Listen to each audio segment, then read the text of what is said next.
कांच और हीरा। एक राजा का दरबार लगा हुआ था। क्योंकि सर्दी का दिन था इसलिए राजा का दरबार खुले में बैठा था। पूरी आम सभा सुबह की धूप में बैठी थी। महाराज ने सिंहासन के सामने एक टेबल जैसी कोई कीमती चीज रखी थी। पंडित लोग, दीवान आदि सभी दरबार में बैठे थे। राजा के परिवार के सदस्य भी बैठे थे। उसी समय एक व्यक्ति आया और प्रवेश मांगा।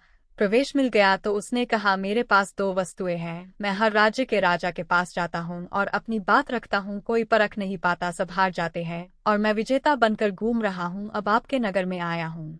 राजा ने बुलाया और कहा, क्या बात है? तो उसने दोनों वस्तुएं टेबल पर रख दी, बिल्कुल समान आकार, समान रूप, रंग समान, प्रकाश, सब कुछ नक-सिक समान। राजा ने कहा, ये दोनों वस्तुएं एक है? तो उस व्यक्ति ने कहा, हाँ, दिखाई तो एक सी देती है लेकिन है भिन्न। इनमें से एक है बहुत कीमती हीरा और एक है कांच का टुकड़ा, लेकिन रूप रंग सब एक है। कोई आज तक परख नहीं पाया कि कौन सा हीरा है और कौन सा कांच। कोई परख कर बताए कि ये हीरा है, ये कांच। अगर परख खरी निकली तो मैं हार जाऊंगा और यह कीमती हीरा मैं आपके राज्य की तिजोरी में जमा करवा दूंगा। यदि कोई न पहचान पाया तो इस हीरे की जो कीमत है उतनी धनराशि आपको मुझे देनी होगी। इसी प्रकार मैं कई राज्यों से जीतता आया हूँ। राजा ने कहा, मैं तो नहीं परख सकूंगा।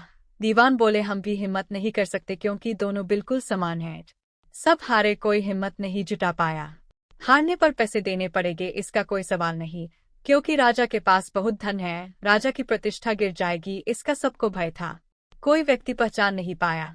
आखिरकार पीछे थोड़ी हलचल हुई। एक अंधा आदमी हाथ में लाठी लेकर उठा। उसने कहा, मुझे महाराज के पास ले चलो।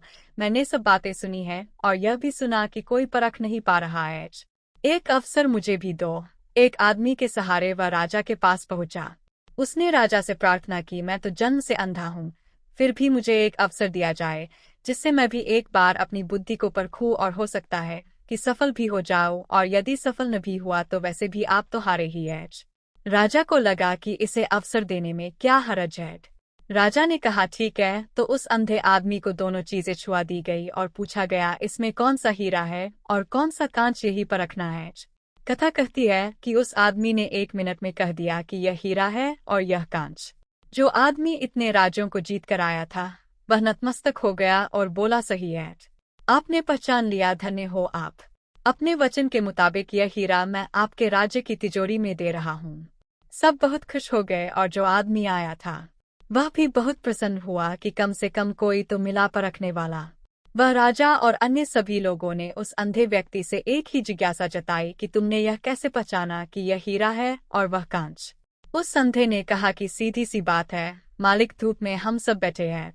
मैंने दोनों को छुआ, जो ठंडा रहा वह हीरा, जो गर्म हो गया वह कांच। एक दिन की बात है। एक गरीब परिवार में माँ बहुत परेशान होकर अपने पति से बोली, हमारा एक समय का खाना भी पूरा नहीं होता और बेटी दिन ब दिन बड़ी होती जा रही है।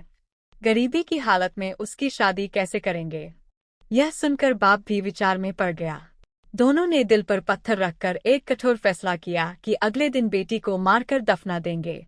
अगले दिन सूरज निकला। माँ ने अपनी बेटी को खूब लाड प्यार किया, अच्छे से नहलाया और बार बार उसका सिर चूमने लगी। यह देखकर बेटी ने कहा, माँ, मुझे कहीं दूर भेज रहे हो क्या? आज तक आपने मुझे ऐसे कभी प्यार नहीं किया। माँ केवल चुप रही और रोने लगी। तभी उसका बाप हाथ में फावड़ा और चाकू लेकर आया। माँ ने लड़की को सीने से लगाकर बाप के साथ रवाना कर दिया। रास्ते में चलते चलते बाप के पैर में कांटा चुभ गया। बाप एकदम से नीचे बैठ गया। बेटी से यह देखा नहीं गया।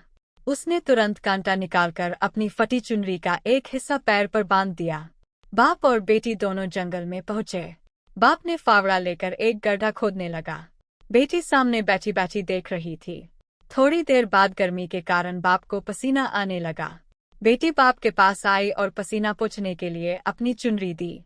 बाप ने उसे धक्का देकर कहा, तू दूर जाकर बैठ। थोड़ी देर बाद जब बाप कर्रा खोते खोते थक गया तो बेटी दूर से देख रही थी। जब उसे लगा कि पिताजी थक गए हैं तो पास आकर बोली, पिताजी, आप थक गए हैं, लाओ फावड़ा मुझे दो, मैं खोद देती हूँ। आप थोड़ा आराम कर लो, मुझसे आपकी तकलीफ नहीं देखी जाती। यह सुनकर बाप की आंखों में आंसू आ गए। उसने अपनी बेटी को गले लगा लिया। बाप बोला, बेटा, मुझे माफ कर दे। यह गड्ढा मैं तुम्हारे लिए ही खोद रहा था और तुम मेरी चिंता कर रही हो। अब जो होगा सो होगा। तुम हमेशा मेरे कलेजे का टुकड़ा बनकर रहोगी।